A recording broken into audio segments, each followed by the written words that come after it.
Buenas tardes, días, noches. Mi nombre es Marco Antonio Luna y esta es una lección muy sencilla sobre la cronología general de la filosofía moderna, donde tomamos a 15 filósofos muy importantes. Sin embargo, este video no aborda a todos los filósofos de la historia, ¿no? Del periodo moderno.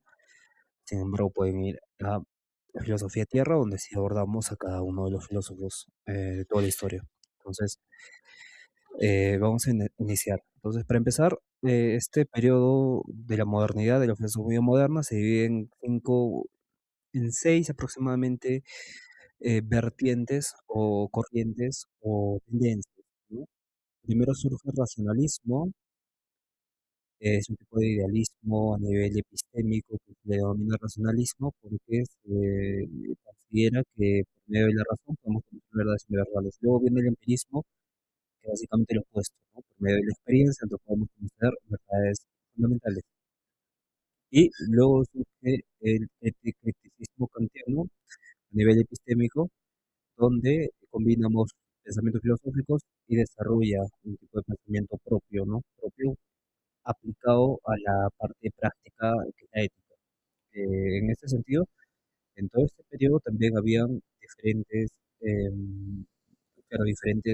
formas de construir la realidad social más que todo. Entonces surge el contractualismo, la ilustración y posteriormente resurge un tipo de idealismo alemán, ¿no? Idealismo alemán. Pero claro, hay una especificación muy importante. El contractualismo o la ilustración hablan de cómo surge el Estado, no de cómo, por qué surge el Estado y de justificar la sociedad, de justificar cómo tenemos que crear la sociedad y por qué se desarrolló de esa forma. Y tenemos a Thomas Hobbes, John Locke y James A. Rousseau.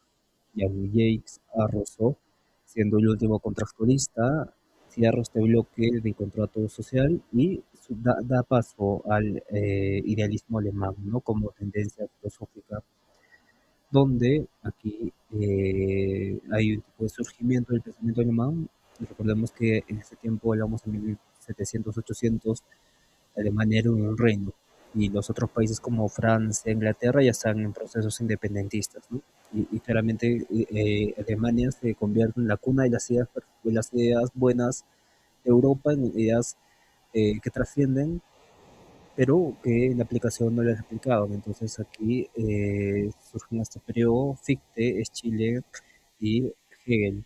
En este sentido, Johann Gottfried, Gottfried Fichte, Fichte o Fichte tiene esta forma de concebir la realidad como una co-construcción del sujeto, ¿no? Habla del yo como un espíritu eh, que gracias a que se encarna un yo, puede conocer y da un tipo de percepción vivificante a la naturaleza o a todo lo que está más allá de este yo, ¿no? La realidad. Luego viene Schilling, Friedrich Schilling, y le da este espíritu absoluto encarnado en la naturaleza, ¿no? Y luego viene Hegel y ya habla de tres clases de espíritu. Espíritu subjetivo, que se referiría al espíritu de Fichte, espíritu eh, objetivo, que se referiría a la naturaleza de Schelling, y espíritu absoluto, ¿no? Que es este proceso del acontecer histórico. En este, en este sentido, surgen pensamientos post-hegelianos como por ejemplo a Schopenhauer, ¿no? Arthur Schopenhauer tomaba conceptos de Hegel y de Kant para justificar un tipo de filosofía existencialista, ya no preocuparnos por la parte ontológica en el sentido, una metanarrativa, una metanarrativa de la realidad y la manifestación histórica, sino una preocupación por el hombre, ¿no? Surge ahí Schopenhauer, hablando no de la voluntad, y luego surge Søren Kierkegaard como un pensador más enfocado en la angustia existencial y en este vacío en el hombre, y recurre a la fe. Y luego viene Karl Marx con una nueva metanarrativa, ¿no? Una nueva metanarrativa, pero ya no desde el idealismo, sino desde el materialismo. Y cuando surge Karl Marx con esta metanarrativa de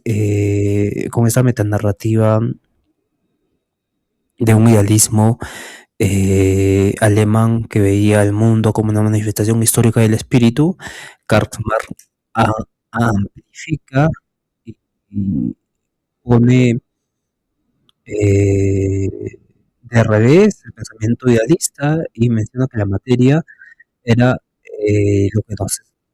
lo que dirigía este proceso histórico, no era el espíritu, sino era la materia. Entonces ahí se pone a reflexionar sobre la influencia que tiene el proceso de la lucha de clases sociales, ¿no? Y claramente le da énfasis en la materia. Y con Karl Marx acaba las metanarrativas, porque estas metanarrativas habían justificado mucho caos a nivel social y político, y claro, terminan desligando la importancia de las metanarrativas y se enfoca más en la ética, en lo social, filósofos posteriores en el lenguaje, en la lógica, en la fenomenología y claro, la metanarrativa pasa en segundo plano. Y claramente la etapa postmoderna es la etapa del fin de las metanarrativas, ¿no? Y acaba con Karl Marx. Bien, en este sentido, eh, pasamos a luego un proceso de repaso histórico de las obras o de los filósofos más relevantes en cada periodo, ¿no? Es un proceso lineal. Por ejemplo, René Descartes nace en 1596 y fallece en 1650. Luego viene Baruch Spinoza, ya básicamente eh, nace en 1632 y fallece en 1677.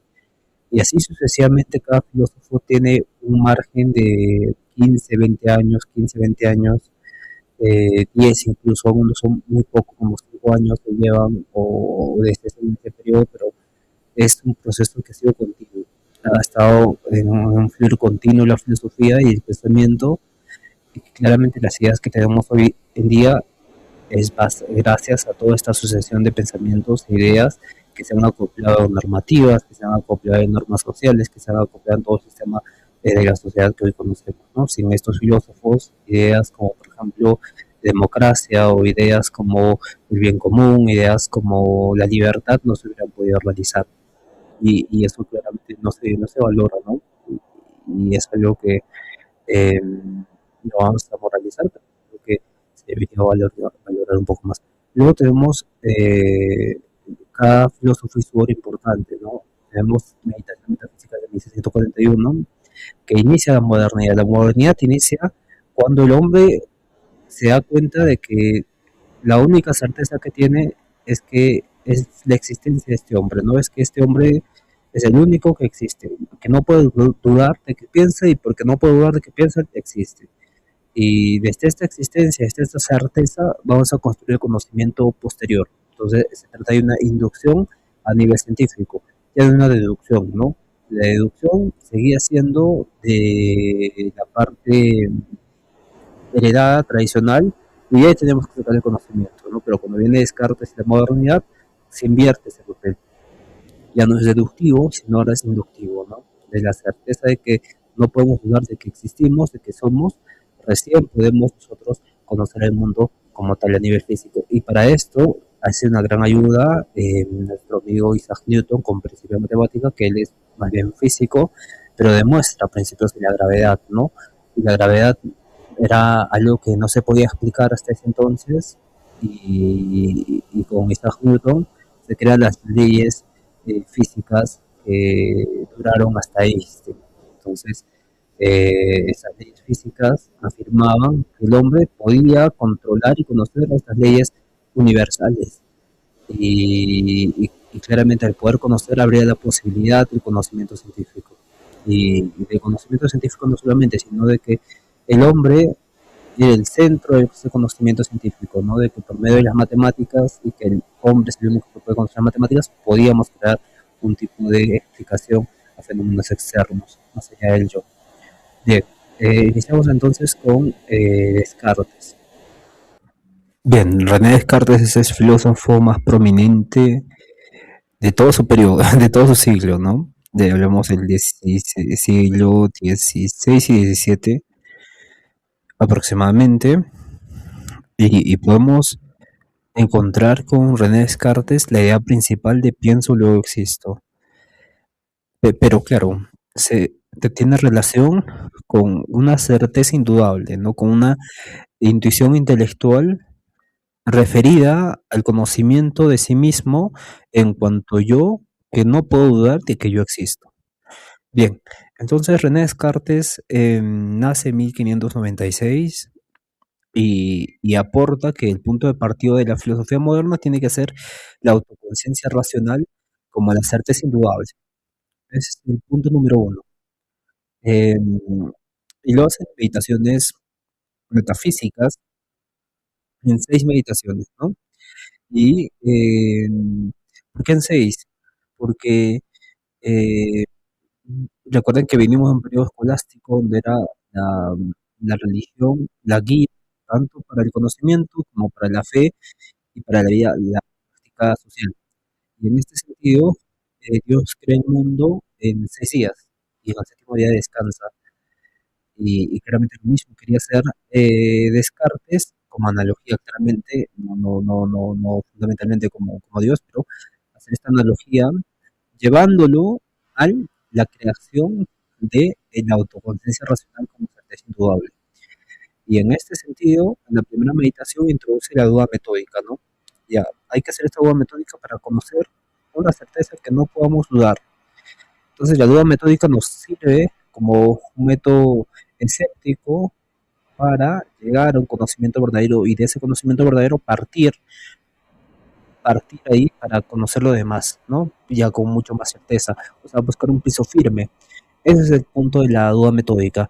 Y en la segunda meditación llega a la primera verdad que es el cogito ergo sum, ¿no? Pienso, luego existo. Y, y realmente llega esta meditación refiriéndose específicamente, esto lo revisé en varios libros y copias y traducciones de Descartes, él decía posteriormente al cogito ergo sum que era una sensación que nunca había experimentado antes, ¿no? Que era tan evidente que es diferente a las cosas que he experimentado antes. Entonces nos habla de un estado de autoconciencia propia de un yo, propia de un yo. El problema ahora con Descartes es que muchos lo han interpretado como es una cosa que piensa. Y claramente los filósofos dicen, ¿cómo entonces el ser humano va a ser una cosa que piensa? El ser humano es mucho más que una cosa que piensa. ¿Y cómo una cosa puede pensar? Entonces, hay algo que no cuadraba en Descartes. Por eso,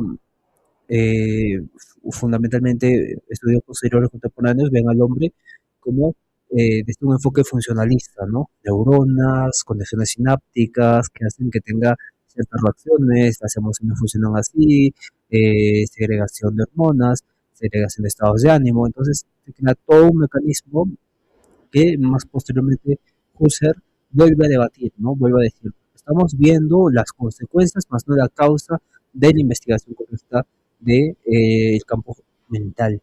En Husserl vemos la fenomenología como el resultado de procesos emergentes neurocientíficos que no pueden explicarse funcionalmente. Hablamos, por ejemplo, del estado de ánimo, hablamos de sentir amor, hablamos de la mismidad, hablamos de la alteridad, hablamos también de la imaginación, hablamos de la creatividad, hablamos de los gustos, todos son los procesos mentales que no se pueden medir, cuantificar. Y en este sentido, René Descartes quiso poner las bases de esta ciencia, de esta nueva ciencia de la autoconciencia racional. Y claramente ese era el debate en la actualidad, ¿no? Bueno, no en la actualidad, sino en la antigüedad con René Descartes en su tiempo. Aunque había una referencia al alma, ¿no? Nosotros tenemos alma, no era, bueno, era completamente acertado que el alma se le interpretara como mente. El alma en sí era como la mente. Y la mente, no, había ciencias posteriores como la frenología que mencionaban que ciertas partes del cerebro controlaban ciertas funciones del ser humano. Aquí está, por ejemplo, la emoción, aquí está el amor, aquí está la tristeza, aquí está el miedo. Entonces había como zonificaciones. La fenomenología hizo esto y claro, tenía esta parte funcionalista del ser humano, ¿no? Y no tenía esta parte de autoconciencia o fenomenológica en el aspecto, en el espectro amplio de lo que es el ser humano. Y en este sentido, René Descartes pasa a la tercera meditación, donde demuestra la existencia de Dios, porque el humano, siendo un ser imperfecto, tiene ideas perfectas.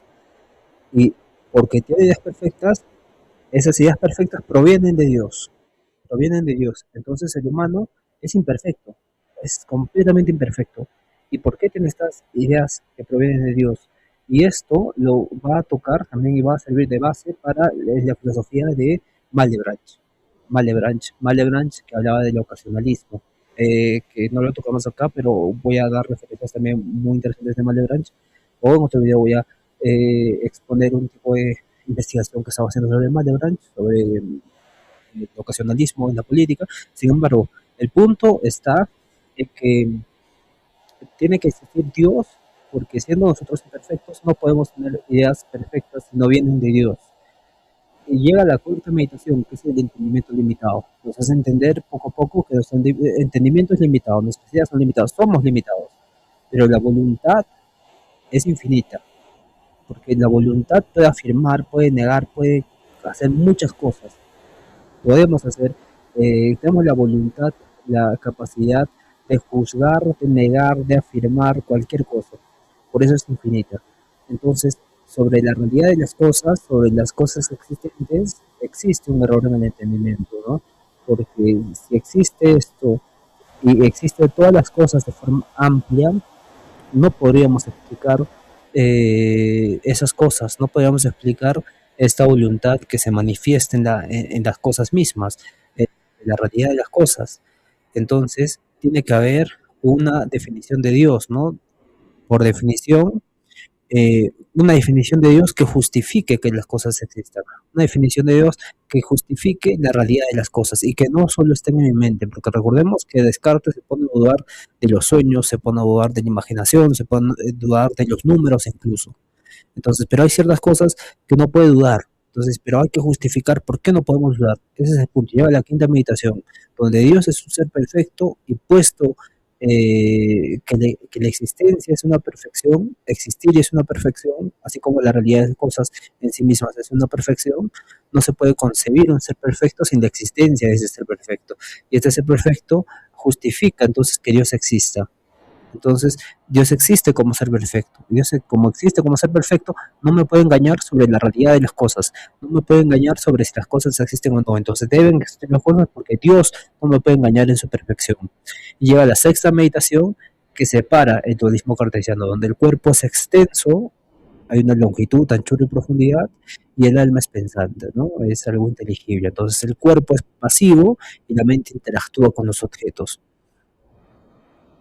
y tiene esta separación de la res existencia y las res cógitas, que es el dualismo cartesiano tradicional como se le conoce. En este sentido, Spinoza desarrolla el pensamiento de Descartes, pero lo trastoca, ¿no? Dice, no hay esta división de res extensa, eh, res cogita, simplemente son atributos de Dios, son mismos atributos de Dios, no hay una separación.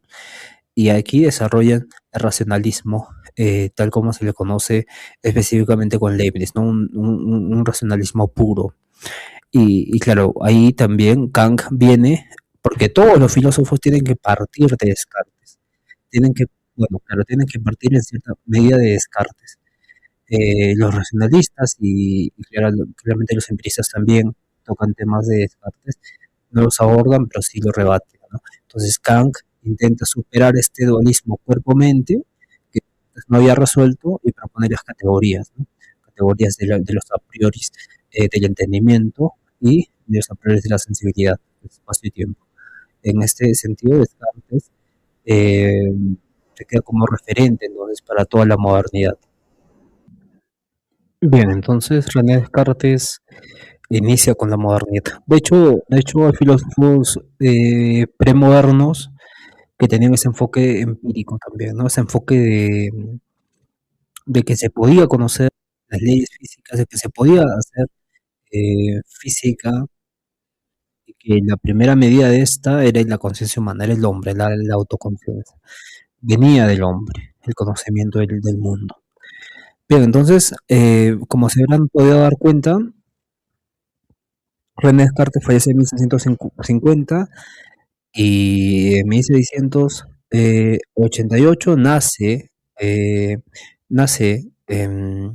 Thomas Hobbes y claramente ella era joven cuando deshace o fallece Descartes. Thomas Hobbes se encarga de hablar del contrato social, ¿no? Y tenía la idea de que el ser humano es egoísta por naturaleza.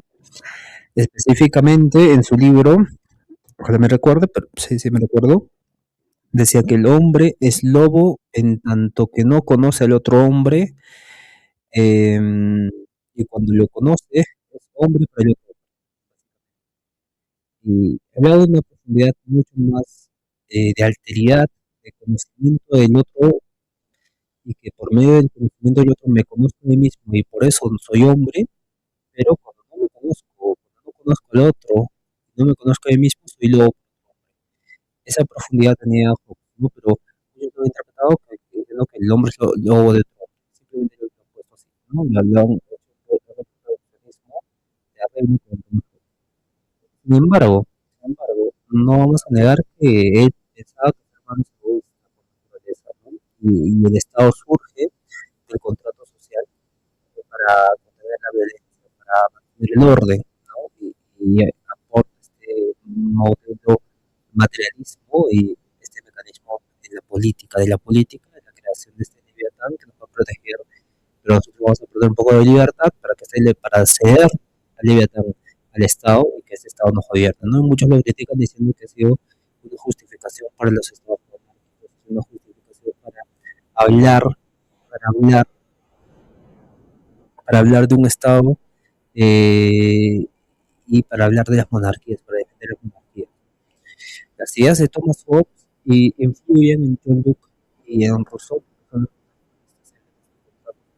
contrato eh, que tenemos todos para la construcción de una sociedad. Entonces, Locke suaviza ese contrato, así la libertad individual, y agrega ahí las libertades. Con John Locke vamos a ver que hay derecho a la vida, la propiedad y la libertad. La libertad, la vida, libertad, propiedad. Y con Rousseau lo interpreta hacia la voluntad general, ¿no? Le toma hacia una democracia representativa que eh, yo, perdón, que Rousseau no creía en esta democracia representativa, creía en esta democracia directa, donde nosotros debíamos participar activamente en la construcción de las leyes que nos van a gobernar.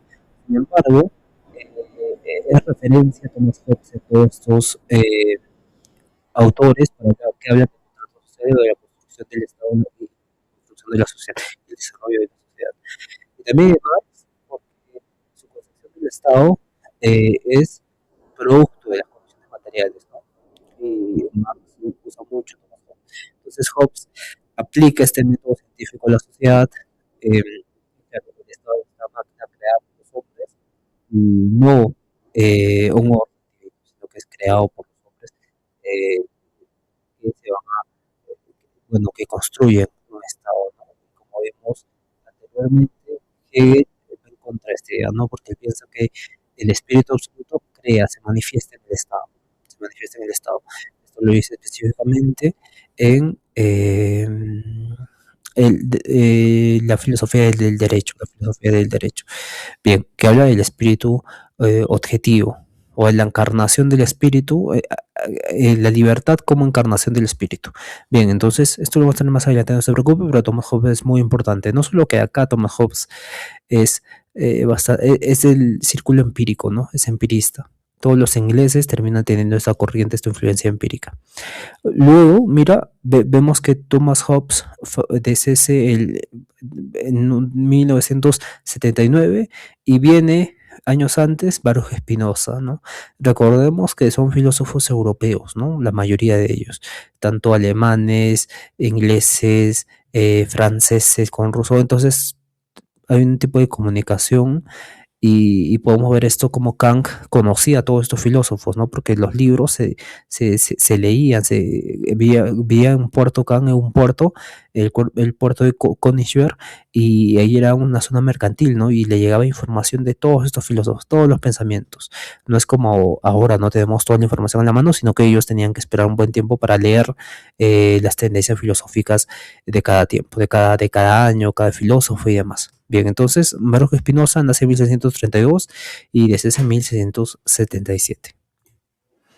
Bien, entonces Baruch Spinoza describe la ética demostrada en orden geométrico en 1677, donde hace ciertas proposiciones, ¿no? Proposiciones, axiomas y hace un término correctamente que se refiere a la discusión o reflexión final. Entonces la idea central de Spinoza es Dios es una sola sustancia. Entonces todo lo que vemos, esta separación, la res extensa y la res cogita, cuerpo-pensamiento, son una misma cosa, ¿no? Entonces todo existe en una sola manifestación, todo es una sola manifestación que es Dios. Entonces es el panteísmo, ¿no? La naturaleza es Dios. Y este Dios era el que creía Einstein, también Elon Musk, en este Dios como totalidad, Dios como uno solo, ¿no? Manifestado en la realidad. Y claro, aporta una visión monista de la realidad, donde no hay separación entre mundo y mente y mundo, porque son atributos de Dios. Y claro, en el método matemático trata de hacer una deducción, ¿no? Un orden lógico. Él mencionaba que las pasiones, hay dos tipos de pasiones, las pasiones negativas y las pasiones positivas. Las pasiones negativas son la tristeza, el deseo, las pasiones positivas son la alegría, la realización, pero claro, hay un tipo de contrapeso, porque Spinoza era, era de una religión hebrea, judaica, muy fuerte, y claramente cuando propone Dios como totalidad, Dios como única sustancia, ya no antropomorfiza a Dios, ¿no? Y la religión judaica hebrea veía a Dios y en las escrituras se ve que tiene manos, es antropomorfa, ¿no? Y en este sentido es excomulgado y básicamente el problema ahora viene en la ética, ¿no? Porque no hay nada bueno ni nada malo en sí mismo. Y esto evidentemente para su congregación religiosa no era algo posible. Entonces lo condenan como hereje y lo excomulgan, ¿no? Y propone él que de la tristeza a la alegría tiene que surgir en el medio el conatus, ¿no? Que es el esfuerzo de perseverar en el ser. Es un tipo de emoción que se tiene que comprender la tristeza y poco a poco que surja la alegría, ¿no? Como contraparte. Y por eso mencionaba que no había nada bueno ni nada malo, simplemente era un proceso, ¿no? El conatus era como este denominador común entre lo bueno y lo negativo. Entonces, había que transformar las acciones racionales, habría que transformar las pasiones. Entonces, conocer la causa, ¿no? Pasar de la inactividad, que es sentir la tristeza, a entender esa emoción y vivirla según eh, el principio de beatitud, ¿no? Que es el principio de eh, estar dispuesto o actuar desde el agradecimiento. Entonces, Spinoza influye en un universo unido, en la unidad del universo, en el pensamiento de Leibniz, también en Hegel y Schelling aporta este tipo de pensamiento sobre la totalidad orgánica del ser, y en Nietzsche aporta el rechazo de lo trascendente y la inmanencia también. Entonces Spinoza transforma a Dios en naturaleza y lo divino es el orden racional del mundo mismo, ¿no? Lo divino se convierte en esta parte encarnada de todo, o sea, tanto de mente, tanto de cuerpo, tanto de materia, tanto de fenómenos no materiales. Entonces, ese es el aporte de Baruch Spinoza referente al racionalismo. Y claro, no hablamos de Malebranche, que vamos a aprovechar para hablar de él en este espacio. Bien, entonces con Malebranche vemos que tiene este pensamiento de la totalidad es Dios, ¿no? Donde el ocasionalismo es las acciones en el mundo que realizamos provienen de Dios. Entonces yo tengo, levanto esta mano y la levanto porque le doy la ocasión de que Dios actúe en mí. En Malebranche vamos a entender a Dios como todo. Dios es todo, es la totalidad, tanto de pensamientos y de cosas materiales, de acciones materiales. En Malebranche podemos entender también que justifica esto diciendo que las ideas perfectas como las matemáticas, la justicia perfecta, la libertad, que son conceptos muy profundos, provienen de Dios, porque Dios es tan perfecto que solo Él puede tener estas ideas. Y nosotros participamos de la inteligencia de Dios y por eso tenemos esas ideas. Y cuando actuamos porque Dios quiere que actuemos. Y esto es muy interesante. Voy a subir otro video de Malebranche específicamente hablando sobre el ocasionalismo y cómo esto se relaciona con la física cuántica, cómo se relaciona con la indeterminación en las acciones también. Y es muy interesante. Hice unas diapositivas que tenía que presentar, pero no presenté, no expuse, y voy a aprovechar ahora para exponerles a ustedes, ¿no? Para que conozcan un poco ese pensamiento de Malebranche, que es muy interesante. Bien, en el caso de Spinoza ve que hay libertad, ¿no? Hay un tipo de libertad de nosotros de comprender las pasiones, porque Spinoza nos habla de tres tipos de conocimiento. El último conocimiento es el conocimiento intelectual a Dios, que ese conocimiento es el que se desarrolla, ¿no? Y gracias a una libertad que nosotros tenemos podemos conocer este tipo de amor intelectual hacia Dios. Pero claro, vive Baruch Spinoza en el pensamiento de un mundo determinista. Es determinista este mundo de Baruch Spinoza. En el caso de Malebranche, también dependemos de Dios, ¿no? Pero hay cierto espacio para la actividad, para el conatus en Spinoza y para la comprensión también en Malebranche, para el ocasionalismo. Bien, que el ocasionalismo ocurre con la intención. Yo tengo la intención de levantar este brazo, entonces Dios escucha mi intención y hace que levante ese brazo. Ese es el punto. Es bastante interesante el pensamiento de Malebranche. Bien, mira, Baruch Spinoza desde el 1677 y 1685, muchos años más adelante, nace Berkeley y fallece en 1753. En Berkeley podemos ver que lo principal en Berkeley es el entendimiento. Berkeley es un tipo de empirismo idealista, es el único empírico o empirista que tiene ideas idealistas sobre la permanencia de las cosas en el mundo. Su frase célebre es ser percibido, donde hace este tratado sobre los principios del conocimiento humano en 1710, donde llega a centrar que la realidad depende de la percepción. ¿Y por qué? ¿No? ¿Por qué? Porque recordemos que Berkeley, para dar más contexto, era un sacerdote dominico y claramente pensaba que la percepción era importante para el conocimiento de las cosas. Sin la percepción no podemos conocer nada. Y claramente la percepción nos sirve para nutrir la memoria y el conocimiento y poder así conocer muchas más cosas trascendentes, que en ese entonces eran las leyes físicas y todo el conocimiento astronómico, ¿no? Todo el conocimiento de la astrología, todo el conocimiento de lo que estaba más allá de nuestro yo. En este sentido, Berkeley,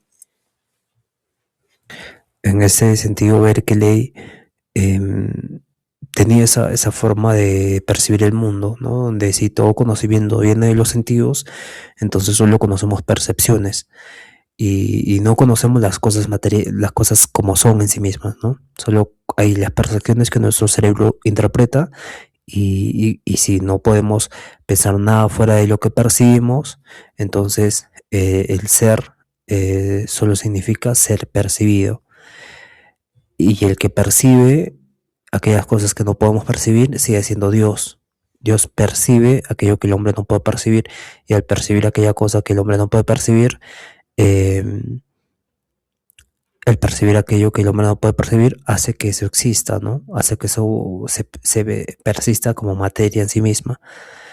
Ejemplo, por ejemplo, nunca exploramos el Amazonas, esa tierra virgen, ¿no? Y claro, ver qué le diría, si vamos, no podemos decir ahora que nosotros no conocemos la tierra virgen desde el Amazonas. Sin embargo, nosotros podemos entender que Dios está percibiendo el Amazonas y por lo tanto le está dando existencia. Y, y Berkeley, bien, entonces Berkeley transforma el empirismo en una filosofía de la percepción pura, ¿no? Porque recordemos que el empirismo se basa en la percepción, en que nosotros al momento de percibir recién conocemos, no por medio de ideas, sino por medio de la percepción. Entonces el mundo existe solo en la mente que lo va a percibir. Dios es la mente suprema que garantiza la continuidad de las cosas, del orden del mundo, porque está percibiendo todo el tiempo.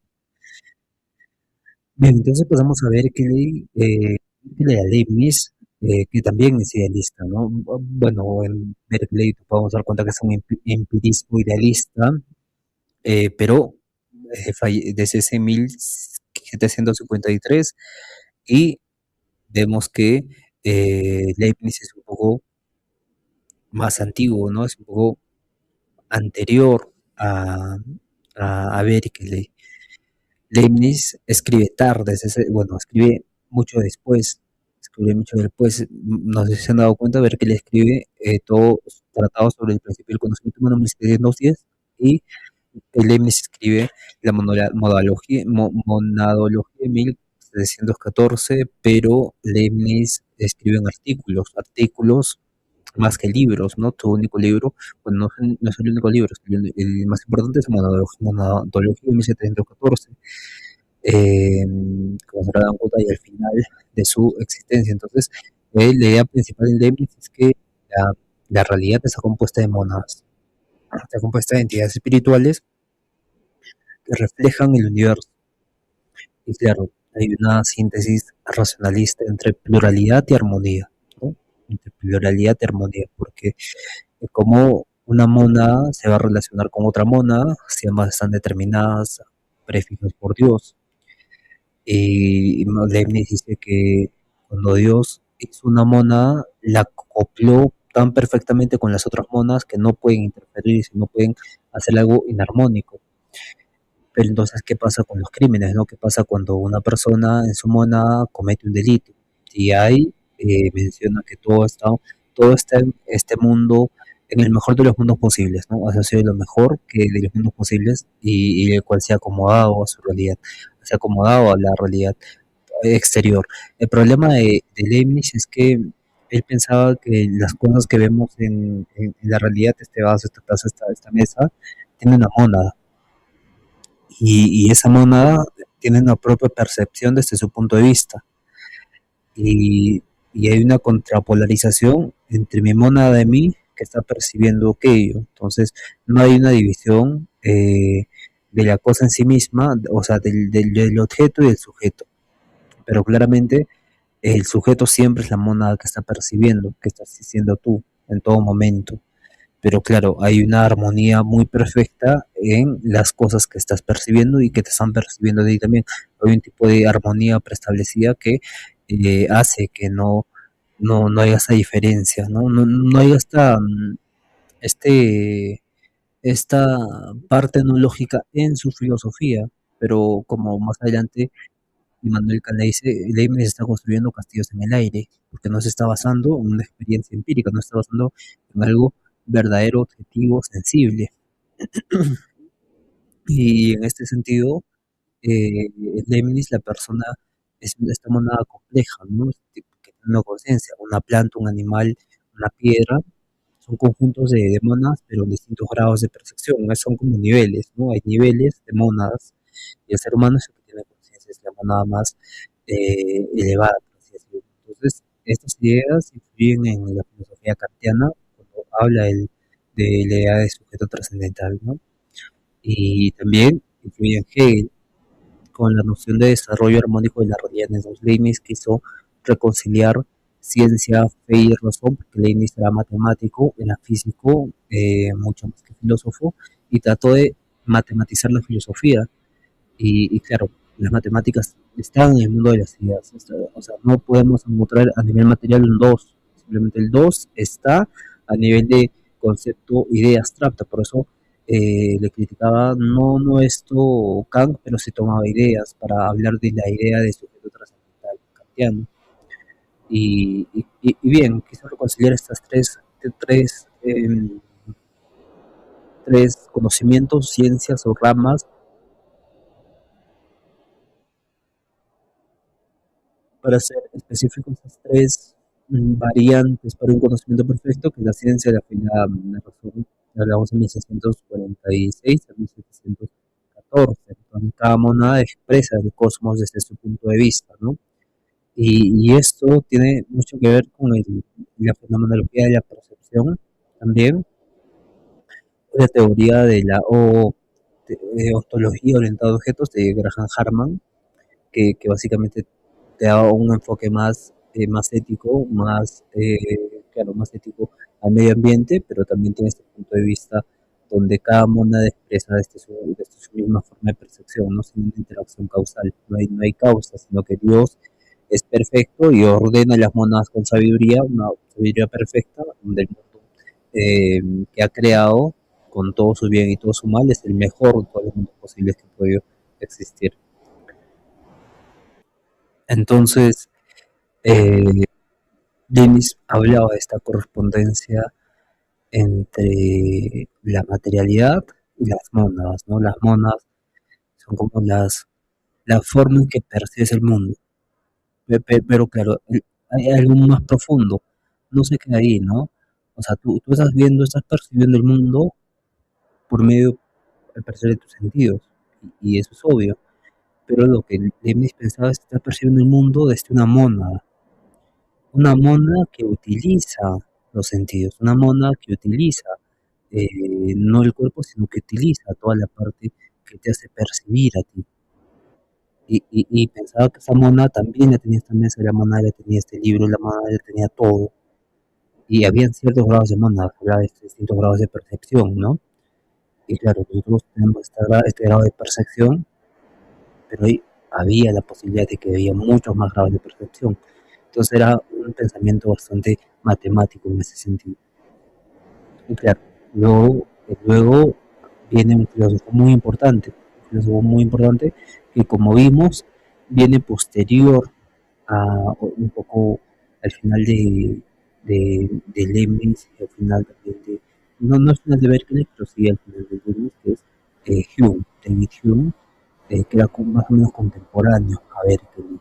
Berkeley era un poco mayor, pero David Hume se da cuenta de algo muy interesante, ¿no?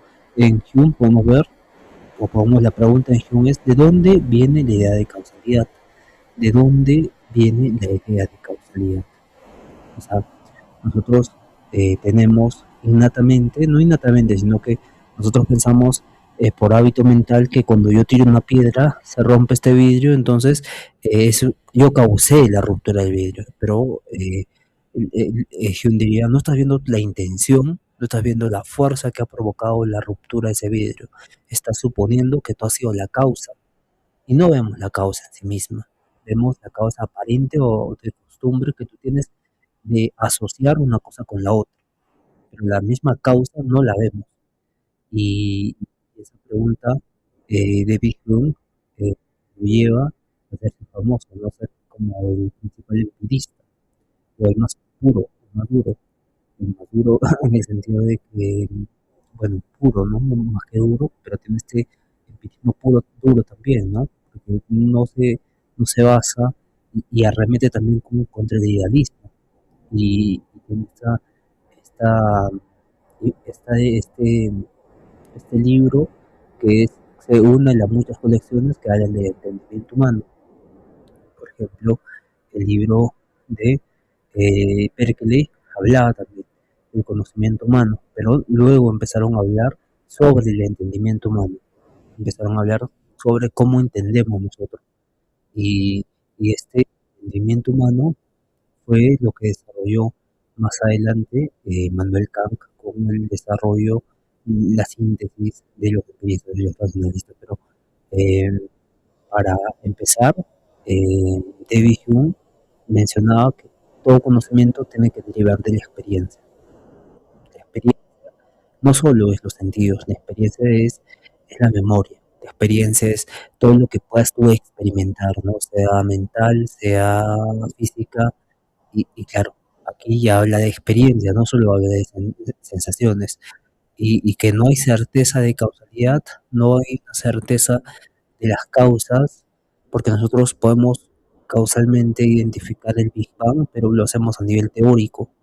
No hay una certeza de que ha podido suceder así. Las matemáticas no dicen que ha sucedido así, pues las matemáticas no corresponden, no tienen esta experiencia en el mundo sensible, y claramente eso cuestiona David Hume incluso antes de la teoría del Big Bang. Y claro, no podemos, no hay certeza de causalidad y tampoco hay certeza del yo, no hay certeza del yo, porque lo que tú sientes ahora, yo dices, esto está frío, y de otra persona, y le siente y no está tan frío. Entonces, el yo ya no deja de ser algo fijo y se vuelve algo subjetivo, ¿no? Y ingresa el concepto de subjetividad, bueno, posteriormente, pero aquí inicia esta ruptura de un yo fijo, de eh, un yo estable en todo momento. Incluso los pensamientos de Plotino dirá que nosotros participamos de un conocimiento divino que era Dios, y que gracias a Dios podíamos cumplir las ideas perfectas, se rompe cuando Descartes menciona que cogito ergo sum, no pienso, luego existo. Y acá el punto era en que si pienso, luego existo, otro piensa, luego existo, otro piensa, luego existe. Entonces había un tipo de verificación objetiva, dice yo pienso, luego existo, pero con el desarrollo de los diferentes pensamientos, filósofos, modos de ver el dualismo cartesiano, se crea un tipo de subjetivismo, ¿no? Y que hay una ruptura en este yo. ¿Cómo vamos a clasificar ahora el yo en relación a la experiencia, en relación al conocimiento? Entonces, eh, aquí hay algo extra que no corresponde a de esto abajo, eh, la foto de Hume no debería estar ahí. Sin embargo, vamos a continuar, ¿no? Él propone un escepticismo empírico radical donde destruye la confianza en la razón, porque la razón nos podía engañar. La razón no era algo porque teníamos que fiarnos, y como garante solo teníamos básicamente la experiencia, solo tenemos estas para vivir unas costumbres mentales, ¿no? Costumbres mentales y no hay certezas. Entonces la causalidad no está en las cosas, la causalidad tampoco está en la, en la física, la causalidad no está fuera de la fuera de nosotros, sino que está en nuestra mente, está en nosotros. Ya, pero el punto es que nosotros asociamos causalidad con un acostumbramiento a asociar hechos repetidos, ¿no? Se repiten muchos hechos y nosotros por costumbre decimos, esto es así. Entonces David Hume se da cuenta de que esta idea de causalidad surge de nosotros, no surge de la experiencia, porque puede ser que en una de esas veces que la piedra toca un vidrio no se rompa. Entonces hay una ruptura en esa forma de percibir la causalidad o buscar la causalidad fuera de la mente. Y claro, No hay una necesidad objetiva de la causalidad, solo una expectativa subjetiva, solo una costumbre mental que nos invita a pensar que si yo, ni siquiera hablo de gravedad, yo, este DNI se resbala de mis manos y se cae, y yo digo, yo soy el causante de eso, y no es así, simplemente se cayó, y lo que me hizo pensar a mí que yo era la causa es lo que está analizando David Hume. ¿De dónde surge la idea de causalidad? Ese es el problema radical de Hume y es un problema que en la filosofía moderna no se ha resuelto aún. No se ha resuelto de dónde viene esta idea de causalidad. Y en este sentido desarrolla todo este pensamiento escéptico, empírico, radical. En ese sentido, luego tenemos a un pensador que es bastante popular, que es el último contractualista, que es Jean-Jacques Rousseau, que es contemporáneo igual de Hume, es contemporáneo también de Berkeley, de Leibniz un poco, y en ese sentido Rousseau hablaba del contrato social, ¿no? Él escribe sobre la educación, Emiliano escribe muchas obras pero referidas a lo social, no se enfoca en lo empírico, en este caso no en lo empírico, sino en la parte epistemológica. Bien, entonces, la idea central en los Rousseau era que el pueblo tenía la voluntad general, ¿no? El pueblo se refería a que toda la voluntad general era básicamente, toda la voluntad general recurría en el pueblo. El pueblo es la fuente legítima de soberanía. Ya, pero él en varios libros, bueno, la idea central de sus libros, esa democracia representativa, no representaba a todo el pueblo, a toda la voluntad general, sino un sector, y ese problema ya lo había analizado Rousseau, ¿no? Y claramente esta voluntad general hacía el mismo trabajo que hizo Thomas Hobbes, que nosotros perdíamos un poco de nuestra libertad, pero por perder nuestra libertad, teníamos el derecho, el deber de brindar o, o aportar o participar en las leyes que nos van a gobernar a nosotros. Es como una reciprocidad, ¿no? Pierdo mi libertad y si pierdo mi libertad, doy también, bueno, me concede la posibilidad de poder participar en las leyes que me van a gobernar a mí mismo. Y claro, claramente la democracia representativa no hacía esto, ¿no? Y no se le percibe de esa forma también. Entonces tenía esta visión del pueblo como voluntad general, como un solo cuerpo, no un solo cuerpo político.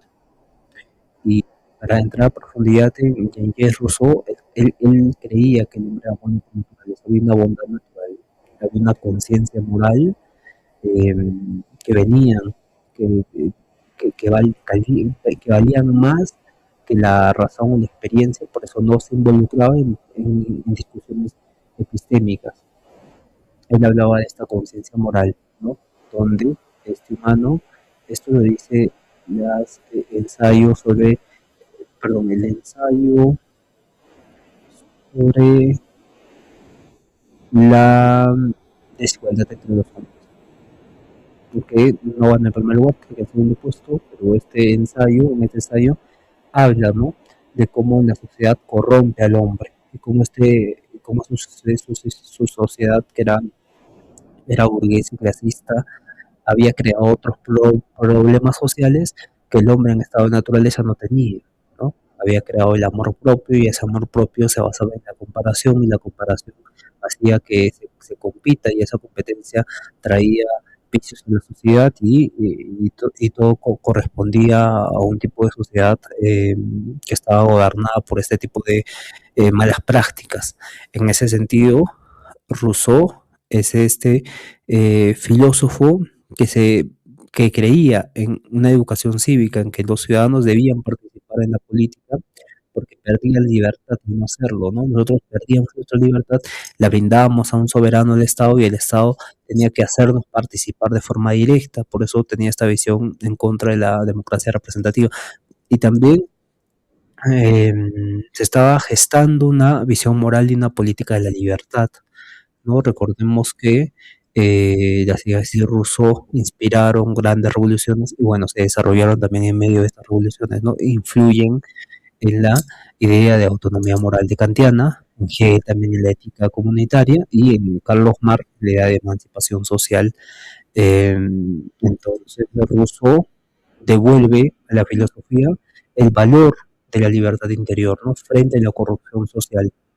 Entonces Rousseau se mantiene fuera del debate este racionalismo-empirismo porque la preocupación que tenía no es cómo conocemos, no es cómo vamos a concebir cosas abstractas o cómo vamos a entender la naturaleza de la realidad, sino cómo debemos vivir, ¿no? Y básicamente este Rousseau, hacia adelante, se preocupa, se pone énfasis en la ética y la política a nivel filosófico. Y con Immanuel Kant, Kant es el ejemplo máximo de cómo tiene su propia ética, su propia teoría filosófica, lleva a la práctica. Y pasamos ahora a Immanuel Kant. Con Immanuel Kant la filosofía cambia completamente, ¿no? Eh, ya no se basa solo en que tenga una lógica, una propuesta filosófica, sino que tenga relevancia a nivel práctico. Eh, Immanuel Kant era contemporáneo igual de todos estos filósofos, él vivía era Prusia, el reino de Prusia en ese tiempo. Y claro, nace en 1724 y fallece en 1804, ¿no? Tiene esta obra La crítica de la razón pura en 1781, donde la idea central es que el conocimiento es el resultado de una síntesis entre la racionalidad y el empirismo, ¿no? Entre la experiencia y las formas de entendimiento. Y se le denomina pensamiento filosófico constructivismo epistémico o también criticismo. Criticismo porque critica tanto el empirismo como tanto el racionalismo, ¿no? Y claro, tiene alcance al conocimiento humano porque es epistémico. En este sentido, eh, se divide el libro en tres libros ampliamente. Primero está la doctrina trascendental de los elementos, luego está la doctrina trascendental del juicio y luego termina con la doctrina trascendental del método. Pero claro, dentro de estos tres libros hay muchos más libros. Eh, en el primer libro, la doctrina trascendental de los elementos habla de la sensibilidad, ¿no? Habla eh, a priori de la sensibilidad, que es espacio-tiempo. Espacio-tiempo es como este software implementado en nosotros que nos permite conocer el mundo, que nos permite interactuar con el mundo, ¿no? Porque es el software preciso para conocer todo lo referido al mundo. Y claro, surge ahí el entendimiento mediante las 12 categorías. Son 12 categorías que tenemos nosotros como programas instalados en nosotros que nos permiten entender el mundo, entender la causalidad, entender la relación, entender, eh, entender también la correspondencia, pero claro, estos dos entendimientos, 12 categorías, tenían que estar referidas a las 12 categorías del juicio, las 12 categorías del entendimiento y 12 categorías del juicio. Las 12 categorías del juicio nos servían para comunicar, ¿no? Siempre juzgamos ese es P, o casi siempre juzgamos esto es rojo, este perro es malo, y siempre así, siempre jugamos ese es P. Y el problema central que encontró Immanuel Kant es que habían juicios analíticos a priori, no, juicios sintéticos a priori, juicios sintéticos a priori. Los juicios analíticos eran los que agregaban algo al sujeto. Por ejemplo, la pelota es redonda. Bueno, no, la pelota es roja. La pelota roja es un juicio analítico porque agrega algo al sujeto, ¿no? La pelota y color rojo. Pero los juicios sintéticos son los que están implícitos ya en el sujeto. Por ejemplo, eh, la pelota es redonda. La pelota es redonda es un juicio, perdón, acá estoy metiendo un poco la pata. Los juicios analíticos son estos donde el predicado está implícito en el sujeto. Los juicios sintéticos son los que añaden algo al sujeto. Esa es la definición correcta. Perdón, me confundí con los términos, pero esa es la prefijación correcta, ¿no? Entonces, cuando decimos la pelota es redonda, es un juicio sintético, perdón, es un juicio analítico, porque el predicado está dentro del sujeto. Pelota, sabemos que es redonda. Entonces, analíticamente, cuando decimos es redonda, hay un tipo de redundancia. Y estos juicios analíticos y sintéticos, los juicios sintéticos son los que añaden algo al sujeto, eh, a los juicios analíticos y sintéticos tenían que ser a posteriori y a priori. A posteriori, experimentando, bueno, ya sé que experimentando las cosas del mundo, se podía jugar. La pelota está fría, por ejemplo, pero es un juicio sintético, casi sintético, juicio sintético a posteriori, juicio sintético, juicio analítico, eh, el juicio analítico a posteriori sería, por ejemplo, eh, el, el, el agua,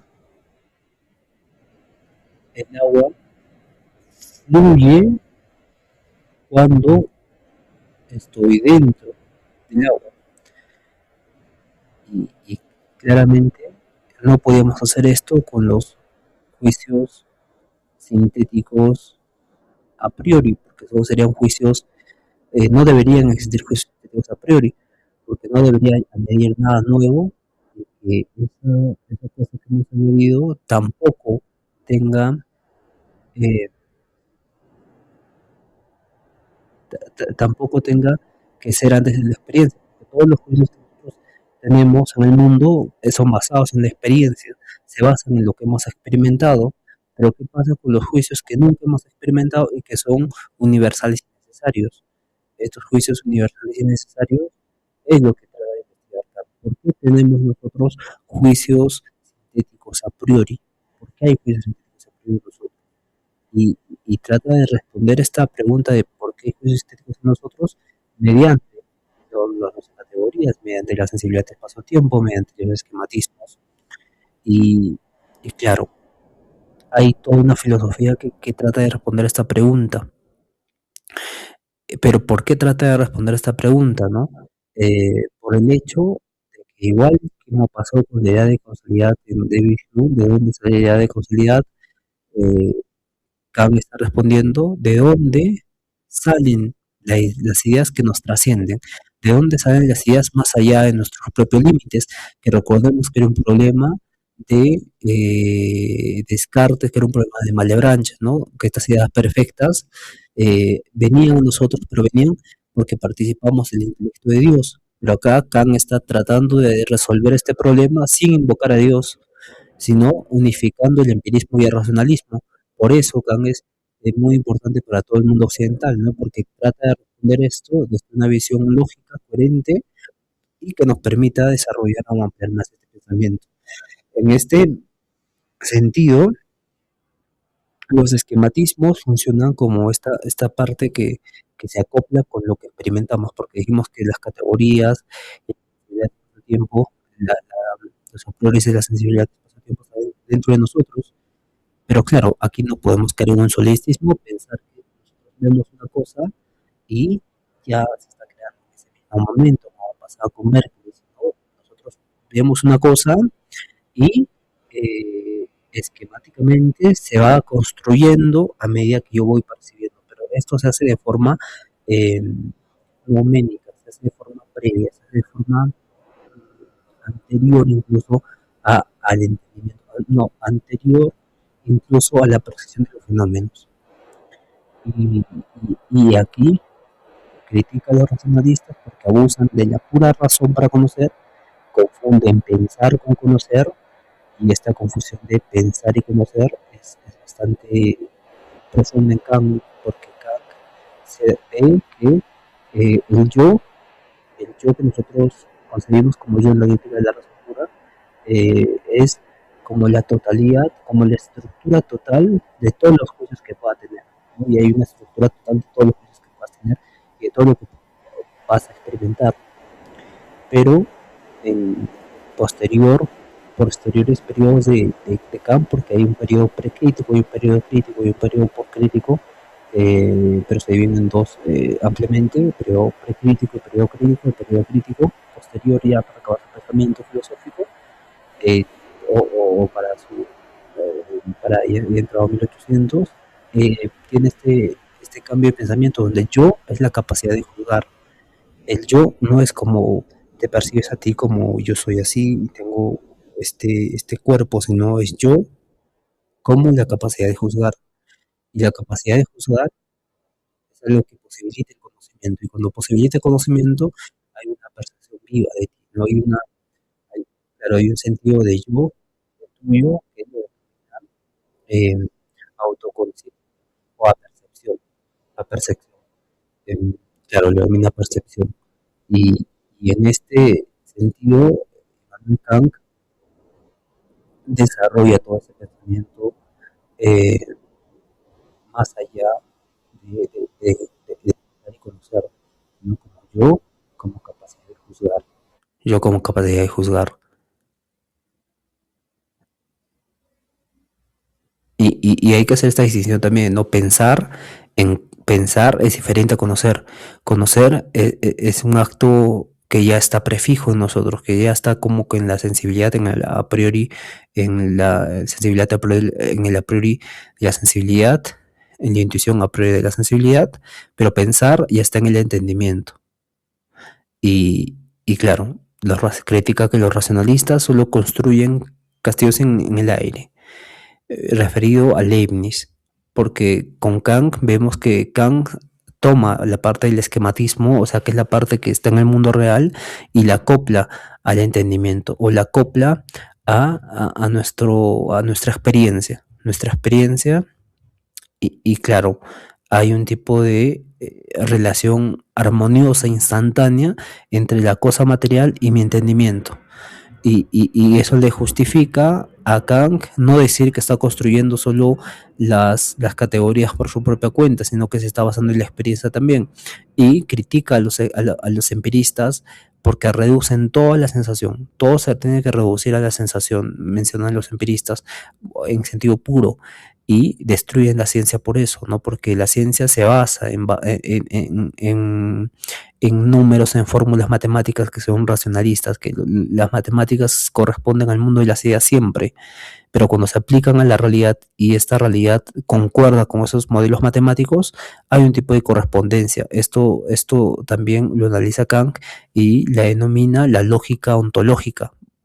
Claro, la lógica ontológica, donde pasa de lo lógico a lo ontológico, pasa de mi juicio a la realidad. Y así es como también se constituye la ciencia. Entonces, critican los empiristas también porque niegan la estructura activa de la mente, ¿no? La estructura activa de la mente para conocer, que luego Heidegger profundiza en este pensamiento. Heidegger profundiza en esta forma de percibir el mundo, que Heidegger dice que la mesa que nosotros vemos, los científicos analizan para qué sirve, cómo sirve, y de qué materiales está hecho, pero no se ponen a investigar por qué yo tengo el conocimiento de mesa en primer lugar, por qué conozco mesa como mesa. Y claro, esta ciencia, la fenomenología que desarrolla más adelante Husserl, Heidegger, Heidegger referido al ser en cuanto ser, y Husserl referido al ser, bueno, no específicamente del ser, pero sí hace referencias al ser, el ser en cuanto experiencia previa, el ser en cuanto a comprensión, no, el ser en cuanto a experiencia previa a la comprensión. Y en este sentido, Kant aporta mucho a las ideas posteriores que tienen un Husserl, un Heidegger, todos los filósofos contemporáneos. Por eso se le estudia de forma interesante a, a Kant, ¿no? Y también Hegel, que critica Kant los modelos éticos que propone más adelante. Hay mucho que hablar de Kant. Kant es como un filósofo que tiene mucha teoría. Claro, habla de las ideas trascendentales, ¿no? Kant piensa que la razón genera tres ideas, o en Kant hay tres ideas que no podemos ocultar, hay tres ideas absolutas, tres ideas que provienen de la razón y que la razón no puede responder. Bien, entonces con Immanuel Kant, tres ideas fundamentales que surgen de la razón, pero que la razón misma no puede responder. La idea de alma, la idea de mundo como totalidad, la idea de alma como inmortalidad y la idea de Dios como totalidad, no, la idea de Dios como teología racional, como ser supremo. Entonces la idea de alma surge de la idea de un yo que se pregunta ¿qué soy yo? Y, y cada vez que quiere responderse sobre el yo, termina no, no profundizando o no conociéndose a sí mismo, no conociendo el yo en su faceta más amplia, porque digamos, vamos a Descartes, ¿no? Yo pienso y luego existo, ya, entonces, si pienso, existo, y si existo, soy. Ya, pero ¿qué soy? ¿No? Soy una materia que piensa, soy un alma, ¿qué soy? Esa es la razón que no puede responder esa pregunta. Luego está el mundo como totalidad. ¿De dónde viene el mundo? O sea, el origen del mundo, ¿cómo viene? Y claramente la teoría del Big Bang surge posteriormente, pero, pero ya había una forma de entender, no había una forma de entender el origen del mundo por medio de la razón. Y luego surge la idea de Dios, ¿por qué existe algo, no? Un ser supremo, ¿por qué existe algo? ¿Por qué existe esta mesa? ¿Por qué existe el micrófono? ¿Por qué existe el celular? La existencia en cuanto tal, ¿no? Y la razón usaba, hay un uso especulativo de la razón y un uso práctico de la razón. Este uso especulativo se basaba en la teoría, era teórico y trataba de responder. Por ejemplo, Dios se respondía con la teología, el mundo se respondía con la astronomía, el alma se respondía con la psicología. Entonces había un uso especulativo de la razón y un uso práctico de la razón. Kant decía que por medio del uso especulativo con estas pseudociencias no vamos a responder estas ideas que surgen de la razón porque están más allá de nosotros, están en el mundo nouménico, sino vamos a usar estas ideas de la razón que no podemos responder para hacer un uso práctico de la razón. Entonces las ideas trascendentales son el punto de conexión entre ambos, entre el uso especulativo y el uso práctico de la razón. Y claro, mediante la naturaleza de la razón y la búsqueda de lo condicionado y lo incondicionado. Lo condicionado básicamente correspondía a analizar de esa forma. Lo condicionado de un mueble es la madera de un árbol, el árbol de la naturaleza de la semilla y así sucesivamente. Buscaba siempre la condición. La razón tenía esta búsqueda condicionada, no buscaba la condición de todas las cosas, del vidrio, de nosotros, de todo. Y ahí surge lo incondicionado, ¿no? Incondicionado en cuanto busca, por ejemplo, la condicionalidad de madera y se pierde en ese sentido, ¿no? O sea, madera, mueble, madera, carpintero, fábrica. Entonces fábrica,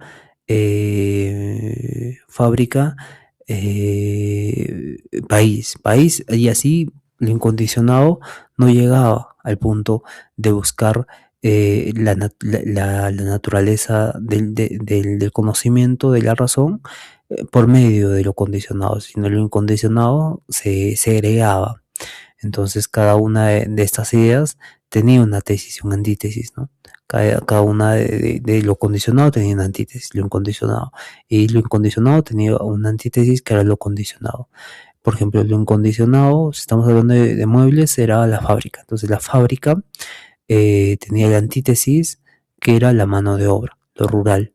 Y por esta, y por esto condicionado y por esta antítesis, correspondía buscar más lo incondicionado. Entonces, mano de obra, instrumentos.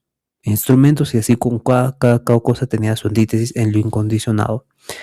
En este sentido, Kant lograba unir la razón, la libertad y la moral bajo una estructura racional que se basaba en la separación del mundo fenoménico y el mundo nouménico. El mundo fenoménico es lo que nosotros podemos conocer por medio de las categorías del entendimiento, los a priori de la sensibilidad, y lo nouménico se podía conocer de dos formas: por la intuición sensible, que era el noumeno positivo, la parte del neumono positivamente positivo, y el neumono negativo, que se podía llegar a acceder esta forma de conocimiento del neumono en sentido negativo por medio de la intuición sensible. Y por medio de la intuición sensible no teníamos la capacidad nosotros de poder conocer de esa forma el noumeno. Y Kant hablaba de una intuición intelectual que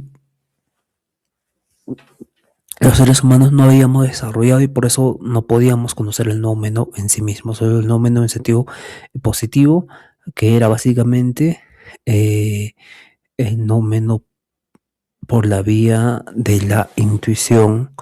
Si bien no recuerdo, era una intuición que se basaba en la existencia de estas ideas, se relacionaban con estas ideas trascendentales. Bien, entonces el primer punto es que hay estas ideas trascendentales, ¿no? No son objetos de conocimiento, sino son principios que van a regular nuestra experiencia. Dios nos sirve para actuar correctamente, o como reglas, o rendir cuentas a alguien. El alma funciona como libertad, ¿no? El alma funciona como libertad. Si soy libre, soy libre porque tengo un alma. Y si tengo un alma, soy responsable de los actos que cometa. Y luego mundo como el lugar donde me encuentro, ¿no? El lugar donde me encuentro y el lugar donde tengo que actuar correctamente. Entonces, son principios reguladores de nuestra experiencia. Y el segundo punto es en el uso especulativo, nos muestran los límites del saber, ¿no? Nosotros podemos saber ciertas cosas, pero no podemos ir más allá. Hay un límite del conocimiento en Kant, que el criticismo kantiano es básicamente un límite un límite de la razón, un límite del conocimiento. Y en el uso práctico se convierte en postulados morales que van a fundamentar nuestra ética más adelante, ¿no? El imperativo categórico, que se basa en dos principios, ¿no? El imperativo categórico, que es universalizar las acciones a un orden universal, o que cada acción que hagamos llevémosla a un orden universal, y de acuerdo a ese orden universal nosotros vamos a decidir si es lo correcto o lo incorrecto, ¿no? Pero eso queda en lo hipotético y no en lo aplicado, sino que es como un imperativo, no es como una prefijación, una regla, sino más bien es como una idea de ética. Y luego está el ver a las personas como fines en sí mismos y nunca medios para un fin. No ver a las personas como instrumentos para fines, sino verlas como fines en sí mismos. Que se basaba en la ética kantiana, en este imperativo, porque recordemos que el yo es la capacidad de juzgar. Entonces mi yo y tu yo y cualquier yo de la persona es el mismo, entonces es un fin en sí mismo, no es medio para un fin, ¿no? Porque le estaríamos quitando la concepción de juicio que tiene ese yo referente a mi juicio propio, ¿no? Entonces es bastante relacionado la ética kantiana con la crítica de la razón pura, que posteriormente, acabando la crítica de la razón pura, llega la crítica de la razón práctica, ya que habla de toda esta ética. Bien, luego tenemos a Golden Fichte, Johann Goldstein Fichte. Bien, entonces Fichte escribe en 1797 la doctrina de la ciencia, y va a basar en lo mismo que Descartes, ¿no? En el yo como fundamento de la ciencia, pero de una diferente ciencia, donde el yo absoluto va a crear el mundo, y, o sea, el yo al percibir el mundo lo crea, porque tiene el único sentido de que existe un mundo es que existe un yo que lo cree. Entonces, al oponerse un no yo, este no yo es la naturaleza, sustenta un yo puro, ¿no? Parte del yo puro, pero este yo puro necesita un límite y surge el no yo que es el mundo. Y el mundo es como la resistencia interna del yo, es como el límite, ¿no? Le dice, este es tú, entonces lo limita a básicamente el yo, el cuerpo. No dice el cuerpo específicamente, pero le dice yo. Así el mundo se convierte en una manifestación necesaria para el yo, obligatoriamente, ¿no? Aunque no quiere este yo que haga límite, el no yo surge y así el yo va a crear la realidad para poder ejercer una libertad moral y práctica, para poder ejercer esta responsabilidad moral, ¿no? Entonces, habla de esta subjetividad creadora como principio de toda realidad. Y esta idea ya se estaba viendo con Immanuel Kant, ¿no? Porque Kant, cuando escribe la crítica de la razón pura, habla como nosotros participábamos en el conocimiento del mundo, pero no fue tanto para decir que el yo crea el mundo. Y Kant se queda en los límites del conocimiento, pero Fichte pone esos límites, el no yo. El no yo es esta no creación del mundo. El yo es el que cree el mundo. Y Fichte ya ahí va más allá de Kant, ¿no? Va más allá de Kant, influye en Schelling y Hegel, que amplían su idealismo, ¿no? Y tiene influencia en el existencialismo porque se centra en el yo. Ese es el primer punto del existencialismo, que el yo sea relevante a nivel ontológico, social. Entonces Fichte radicaliza a Kant. El sujeto no solo conoce el mundo, sino que lo produce activamente. Esta idea es muy eh, contemporánea. En la actualidad, con películas como Matrix podemos ver esto. Sin embargo, esto no solo veíamos en Matrix, podemos verlo también en Platón, ¿no? Porque Platón mencionaba que el mundo de las ideas, el mundo verdadero, estaba en el topos Uranus, y este mundo era de las copias, las copias del mundo de las ideas. Y al ser una copia, no se podía, claro, al ser una copia, no podíamos conocerlo, no podíamos conocer el mundo en sí mismo, ¿no? Y por eso crea la alegoría de la caverna, donde sale de la caverna este hombre, conoce el mundo verdadero, vuelve a la caverna y ve que hay sombras, ¿no? Sombras reflejadas en la pared. Bien, luego de este pensamiento que es alemán, Fichte, viene Schelling. Schelling, Schelling, Friedrich Schelling habla ya también de la naturaleza. Bien, si Fichte se encargaba del yo, ahora Schelling va a hacer lo contrario, va a hablar de la naturaleza en sus dos libros, Filosofía de la Naturaleza de 1801 y Sistema del Idealismo Trascendental de 1800. En la filosofía de la naturaleza antes de 1700 se consideraba ciencia, o sea, estudiaba los fenómenos naturales. En este sentido, la idea central de Schelling es que hay una unidad entre la naturaleza y el espíritu. La naturaleza no era algo muerto en Schiller, ¿no? Ni era puesto por el yo, ni era una proyección de este yo como creación, sino era una manifestación viva por sí misma, no tenía su principio espiritual mismo. Entonces la naturaleza y el espíritu eran dos caras de una misma realidad. El espíritu era la parte inteligible que no podemos conocer y la naturaleza era su manifestación. Entonces no había oposición entre sujeto y objeto, o sea, sujeto conciencia y objeto mundo. Ambos eran experiencias del absoluto. Y esta idea la usa Hegel para desarrollar su sistema en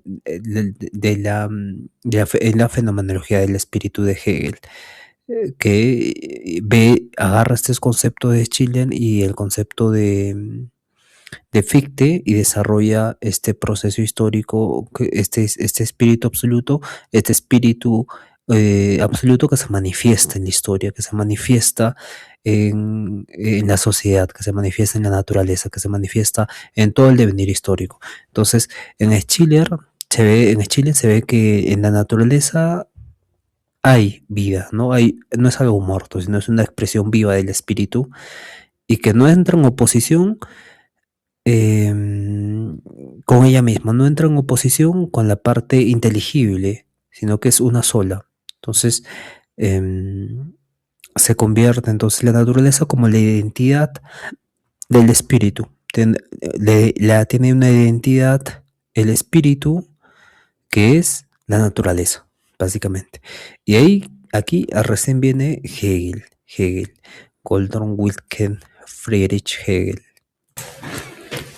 Con Hegel vemos algo interesante, ¿no? Porque él tiene una obra, La fenomenología del espíritu, donde la idea central es que el espíritu absoluto se desarrolla dialécticamente mediante tesis, antítesis y síntesis en todo el proceso histórico. Entonces la dialéctica funciona como un motor de la historia y del pensamiento. En este sentido, el proceso del espíritu es primero la conciencia, bueno, no, la conciencia del ser humano conoce el mundo como algo externo, solo percibe las cosas. Y en esta etapa, el espíritu es la conciencia. Yo conozco el objeto. De acá entra referencia a Fichte. Luego surge la autoconciencia, donde el sujeto se da cuenta de sí mismo y busca reconocimiento. Entonces, primero me conozco de mí mismo, luego creo una autoconciencia, que es la dialéctica del amo y el esclavo, ¿no? Yo conozco el objeto, pero hay otra persona que también tiene esta relación con el mundo. Pero aquí hace la dialéctica del amo y el esclavo, ¿no? Donde el amo reconoce al esclavo cuando está con él, pero cuando está con otros amos, no reconoce al esclavo. Entonces el esclavo siente ahí una antítesis, ¿no? Una presión. Pero al final del día, el esclavo es el que hace cosas, es el que sirve, es el que construye, es el que manifiesta, ¿no? Y el amo es el que recibe, es como la parte intelectual. Entonces, el esclavo, cuando el amo muere y el esclavo muere, quedan las cosas que ha hecho el esclavo, que son materiales. Y entonces ya no hay un tipo de yo conozco el objeto, sino una co-creación, no una co-creación, sino una construcción de la participación del objeto en la autoconciencia, claro, del objeto en la autoconciencia. Y luego la razón descubre que el mundo y que el mundo y él están unidos, que el mundo y él están conectados. Y claro, entonces la realidad tiene esta estructura racional, ¿no? El mundo es producto de la razón, donde el mundo es producto de la razón. Entonces el espíritu es el ser humano que vive en comunidad, crea cultura, crea moral, crea arte, crea religión, y el espíritu se realiza en la historia, ¿no? El espíritu se realiza en la historia y también en la sociedad. Entonces, el saber absoluto finalmente es cuando el espíritu se comprende a sí mismo como totalidad, ¿no? Entiende que todo lo real es parte de su propio desarrollo. Vimos cómo el espíritu primero está en la etapa del yo conozco, luego pasa a un tipo de dialéctica de amo y esclavo, luego pasa a que el mundo es producto de la razón y luego pasa a que el espíritu se realice en la historia y en la sociedad por medio de que está dentro del yo, está dentro del yo conozco, está dentro de la dialéctica de amo y esclavo, está dentro también del producto del mundo, ¿no? La materia y los objetos, y que estos son productos de la razón finalmente, que hace esta analogía de la dialéctica y el esclavo, ¿no? El esclavo hace cosas materiales claramente. Y para entender un poco mejor esta parte, hay que desarrollarlo de forma progresiva, y en la filosofía del derecho nos explica un poco cómo el espíritu objetivo se encarna como libertad, y esta libertad existe en la sociedad, ¿no? Entonces, primero la voluntad abstracta es la tesis, donde hay un derecho abstracto y el espíritu es libre en sí, pero aún no lo sabe. Entonces la libertad aparece solo como propiedad, y aparece la libertad como persona individual, ¿no? Yo tengo libertad. Y claro, acá el concepto de libertad es diferente a cómo se le conoce, porque el concepto de libertad es yo no hago, o sea, libertad no es hacer lo que uno quiera, es actuar de acuerdo a algo que te sobrepasa. Entonces, pero hay etapas, ¿no? Primero es el derecho abstracto, decir que eres libre, ¿no? El espíritu es libre en sí, pero aún no se sabe libre, no se sabe bien si es libre, o sea, no se conoce a sí mismo como libre. Entonces, por ejemplo, esto es mío y nadie puede tocarlo. Y claro, ahí, en esa libertad, surge este derecho de propiedad, ¿no? Este derecho de propiedad, que es el principio de una sociedad, que es el principio de una organización social, el derecho, la propiedad, el contrato. Entonces aquí la meta es afirmar la libertad individual, ¿no? Y tiene que surgir más adelante la voluntad moral, donde es la antítesis, está y es la moralidad, ¿no? Ahora la libertad se vuelve interior, donde el sujeto busca obrar según su intención, busca obrar según una conciencia moral. Ya no es libre en cuanto desea cosas, en tanto que es libre de hacer lo que quiere, sino, o pensar que es libre de hacer lo que quiere, sino actúa de acuerdo a una conciencia moral. Y aquí parte el conflicto, ¿no? Cada uno cree tener la verdad dentro de sí y se convierte en un subjetivismo moral y, y actúan de esa forma. Entonces hay una responsabilidad de bien y mal, una intención, y el problema es que hay una falta, la forma común que unifique las voluntades, ¿no? Falta algo común que unifique las voluntades, y ahí recién viene el concepto de eticidad o voluntad concreta, que es la familia, ¿no? Donde el espíritu logra esta unidad entre lo individual y lo universal, y la libertad ya no es solo mía, sino que la libertad se vuelve o se manifiesta o es vivida en la comunidad, ¿no? Aquí se realizan tres formas. Primero, yo era libre, esto es mío, esto es mío, esto es mío, pero me doy cuenta que hay mucho más y tengo un subjetivismo moral, entonces tengo que modificar mi voluntad a algo que unifique, y ahí surge la familia, ¿no?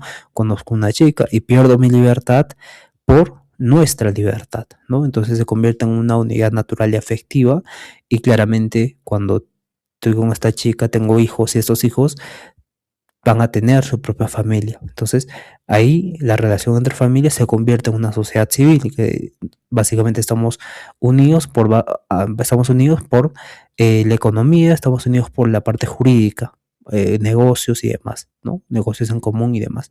Y luego surge el Estado, ¿no?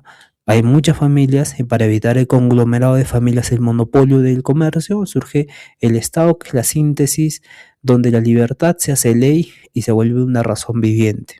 La razón viviente, ¿no? El Estado donde ya no nos basamos en la familia, no nos basamos en los familiares, nos basamos en toda la comunidad en general. La filosofía del derecho es muy interesante, ¿no? Porque el espíritu termina siendo la libertad que se manifiesta en el Estado.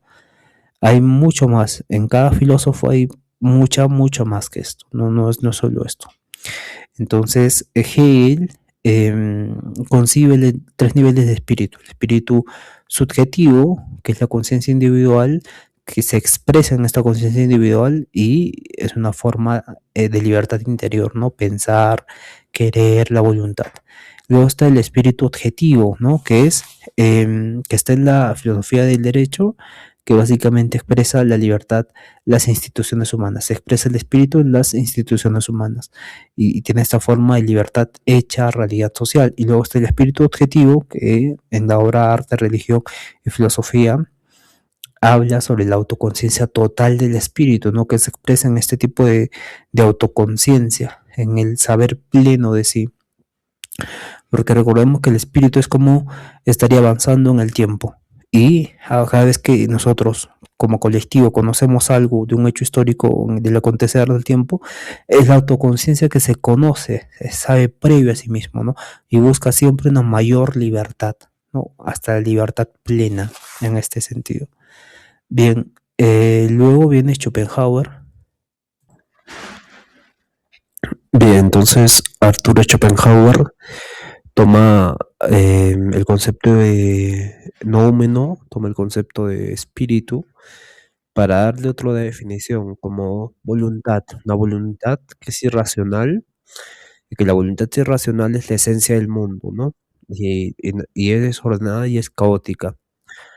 Entonces aporta una crítica pesimista al optimismo racional de Hegel, porque Hegel pensaba que el espíritu absoluto se manifestaba en el mundo y nos hacía más libres y nos llevaba a esta mayor libertad, ¿no? Pero Schopenhauer ve que esto era el espíritu que denomina voluntad, era caótico, ¿no? Y que esa voluntad nos hacía que movía todo el mundo y claramente no nos permitía conocerlo incluso, ¿no? Entonces para Schopenhauer no es un espíritu ni una razón, ¿no? Porque el espíritu, tanto como Hegel, el cristianismo, porque recordemos que Hegel es cristiano, implicaban inteligencia, propósito, conciencia, ¿no? Y la voluntad para Schopenhauer era ciega, irracional, inconsciente. Entonces, la voluntad no piensa, no plantea, no tiene metas finales y estamos arrojados ahí, ¿no? Y aporta mucho a la discusión existencialista de todo el siglo XVII, XVIII y surge ahí con Schopenhauer el tema del existencialismo. Entonces, Schopenhauer invierte el idealismo alemán y el mundo no es razón, no es espíritu, sino este impulso ciego de la voluntad, ¿no? No hay detrás de ella ningún Dios, ningún fin, y solo el deseo de seguir existiendo. Y claro, todo el siglo XX se ocupa de explicar el propósito del hombre, ¿no? El existencialismo. Entonces, para Schopenhauer, había un proceso de objetividad de la voluntad. Primero está la naturaleza inorgánica, ¿no? La naturaleza inorgánica, que es la gravedad, el magnetismo, las fuerzas físicas. Luego está la vida orgánica, que son las plantas, el instinto animal, la reproducción, y luego surge en el proceso de activación de la voluntad, la conciencia humana, que se manifiesta en el deseo, sufrimiento, ambición y el arte. Entonces, cada nivel es una expresión más compleja del mismo impulso original, que es caótico, desordenado. Acá puse Soren Kierkegaard, eh, pero no, es de Schopenhauer. Y mandaba tres salidas. Había tres caminos para salir del sufrimiento, según Schopenhauer, que era la vida de la zeta, el genio y el artista, ¿no? Y claro, Kierkegaard, Soren Kierkegaard viene luego. Soren Kierkegaard ya desarrollado el pensamiento de Schopenhauer y enfocado en el hombre, aporta el concepto de existencialismo individual, ¿no? Él agrega el concepto de fe para justificar una salida o un nuevo sistema racionalista frente a este existencialismo vacío que provoca sufrimiento, como estaba ocurriendo, como ocurre en el pensamiento de Schopenhauer, ¿no? Tiene un libro, Temor y Temblor, de 1841, donde para Hegel la historia, la religión, la sociedad, la razón forma parte de un gran sistema. Todo tiene su lugar en el espíritu absoluto. Entonces, lo importante era comprender este proceso universal y no el individuo concreto, sino este proceso universal ya nos mostraba, nos llevaba a un proceso de mayor libertad que se manifestaba el espíritu absoluto, ¿no? Que se materializaba en el mundo. Entonces, Kierkegaard rechaza este sistema porque hablar del espíritu en abstracto eh, no es algo que se pueda experimentar a nivel personal, a nivel de seres humanos, y se olvida Hegel, la angustia, la fe, el sufrimiento, la elección personal. Entonces Kierkegaard rompe con Hegel y lo importante no es el sistema, sino es la vivencia personal, es las decisiones existenciales que se pueda tomar. Entonces cada decisión que se hace con fe es un, eh, es una salida racional, es una manifestación racional del espíritu, eh, claro, de un espíritu racionalista, de una manifestación que no se puede explicar con el sistema hegeliano. Y Soren Kierkegaard hay etapas existenciales, ¿no? Porque recordemos que todos se habían olvidado de la experiencia humana, menos Schopenhauer, y Kierkegaard desarrolla ese pensamiento. Y claro, él muestra tres etapas existenciales. Primero está la estética, donde se vive por placer y apariencia, y ahí aparece la figura de Don Juan, el hedonista.